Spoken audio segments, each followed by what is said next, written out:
लखनऊ के king George medical university में दिल को झकझोर देने वाला एक मामला सामने आया है।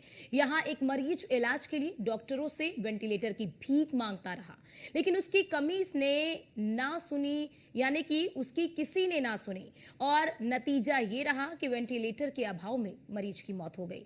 पहले ये रिपोर्ट देखिए।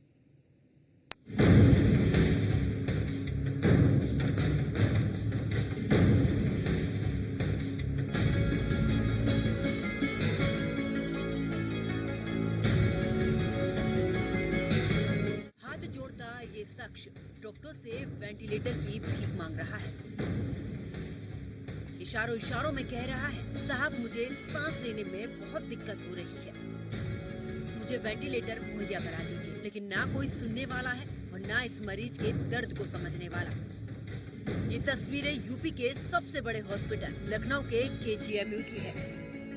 कहने के लिए तो केजीएमयू सबसे बड़ा हॉस्पिटल है, तमाम सुविधाओं का दावा भी किया जाता है, लेकिन जमीनी हकीकत ये है कि मरीज हाथ जोड़ता, वेंटिलेटर की भीख मांगता दम तोड़ देता है, मगर मरीज को वेंटिलेटर नसीब नहीं होता। इस घटना के बाद मरीज के परिजनों ने जमकर हंगामा किया। उन्होंने लापरवाही का आरोप लगाया। वहीं केजीएमयू प्रशासन ने भी मामले में बयान दिया। परिजनों का दावा, अबरार अहमद को 2018 में एंजियोप्लास्टी हुई थी। केजीएमयू ने कहा 2018 में गंभीर दिल की बीमारी हुई थी। परिजनों का दावा, केजीएमयू के इमरजेंसी वार्ड में भर्ती कराया गया। केजीएमयू ने कहा इलाज में कोई लापरवाही नहीं बरती गई। परिजनों का दावा, डॉक्टर ने फौरन वेंटिलेटर की जरूरत बताई। केजीएमयू ने कहा बुजुर्ग मरीज को दिल की गंभीर बीमारी थी। परिजनों का दावा, मरीज को अस्पताल में वेंटिलेटर नसीब नहीं हुआ। केजीएमयू ने कहा समय समय पर जांच के लिए बुलाया गया था। परिजनों का दावा, मरीज डॉक्टर के सामने हाथ जोड़कर गिड़गिड़ाया। केजीएमयू ने कहा गंभीर अवस्था में मरीज को लाया गया। परिजनों का दावा, मरीज को कथित रूप से 4 इंजेक्शन लगाए गए। केजीएमयू ने कहा डॉक्टर ने भर्ती कर ऑक्सीजन सपोर्ट पर रखा। परिजनों का दावा, इंजेक्शन लगाने से नाक और मुंह से खून आने लगा।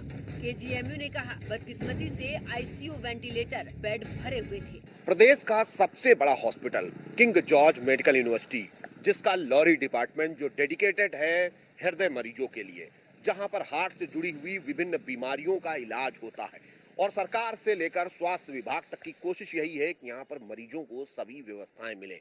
लेकिन ये व्यवस्थाएं उस समय नाकाफी दिखी जब एक व्यक्ति अपनी जिंदगी और मौत के बीच में जूझ रहा था और वो अपनी जिंदगी की लड़ाई को हार गया। वजह थी वेंटिलेटर का ना मिल पाना। हालांकि इस पूरे मामले को लेकर केजीएमयू प्रशासन पल्ला झाड़ रहा है। उसका कहना है कि उसके पास वेंटिलेटर नहीं उपलब्ध थे उस समय, क्योंकि ज्यादा मरीज होने की वजह से वेंटिलेटर फुल चल रहे थे, जिस वजह से मरीज को पीजीआई के लिए रेफर किया गया। हालांकि जो परिजन हैं वो लगातार आरोप लगा रहे हैं कि अगर बेहतर इलाज होता, वेंटिलेटर मिलता, तो शायद उनके परिजन की जान बच जाती।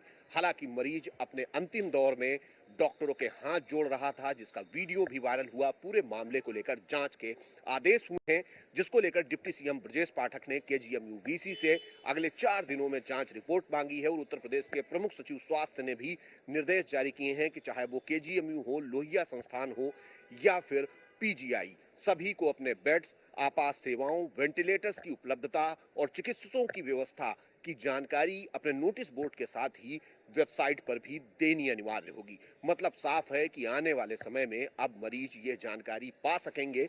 लेकिन सवाल फिर वही है कि आखिर उस मरीज को वेंटिलेटर क्यों नहीं मिला, जहां बड़े बड़े दावे हैं और उम्मीद भी यही रहती है मरीजों की कि बेहतर इलाज किंग जॉर्ज में मिलेगा, लेकिन वो इलाज नहीं मिला। तस्वीरें जो अंतिम वक्त की हैं वो काफी दिल दहला देने वाली हैं। वायरल वीडियो के बाद deputy CM Brajesh Pathak action mode में है। हो सकता है जांच के बाद मुजरिमों को सजा भी मिले, लेकिन इतने बड़े अस्पताल के अंदर वेंटिलेटर के लिए मरीज की मौत कई बड़े सवाल खड़े करती है। और ये एक मरीज की मौत नहीं, बल्कि पूरे सिस्टम की मौत है। हमने कहा कि निष्पक्ष कार्रवाई होगी, जो भी दोषी होगा उसके खिलाफ कार्रवाई होगी और सभी को न्याय मिलेगा। जो भी पीड़ित है उनको न्याय मिलेगा। हमने कहा कि निष्पक्ष कार्रवाई होगी, जो भी दोषी होगा उसके खिलाफ कार्रवाई होगी और सभी को न्याय मिलेगा। जो भी पीड़ित है उनको न्याय मिलेगा। वेंटिलेटर के अभाव में मरीज की मौत के वायरल वीडियो ने तूल पकड़ लिया। अब इस मामले को लेकर सियासत गरमाने लगी है। विपक्ष व्यवस्थाओं पर सवाल खड़े कर रहा है। देखिए, पूरी तरीके से ये मेडिकल व्यवस्था फेल है। आप कल केजीएमयू का आपने देखा, भाई राजधानी के अंदर ये हाल है, तो आप सोच सकते हैं कि जो दूर दराज के जो जिले होंगे वहाँ का क्या हाल होगा। गाजीपुर का, बलिया का, देवरिया का क्या हाल होगा जब लखनऊ में ये हाल है। राजधानी में ये सरकार फेल है मेडिकल में।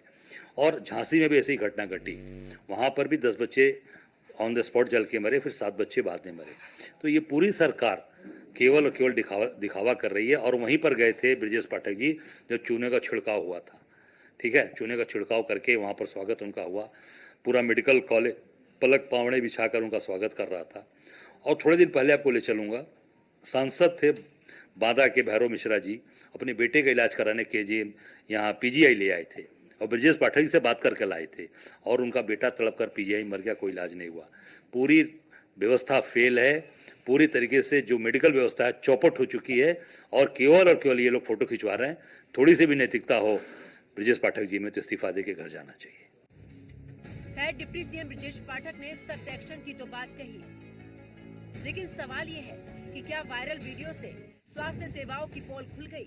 सवाल ये भी है कि अगर यूपी के सबसे बड़े अस्पताल में वेंटिलेटर नहीं मिलेगा तो फिर और अस्पतालों का क्या हाल होगा? Bureau report, news 1 India.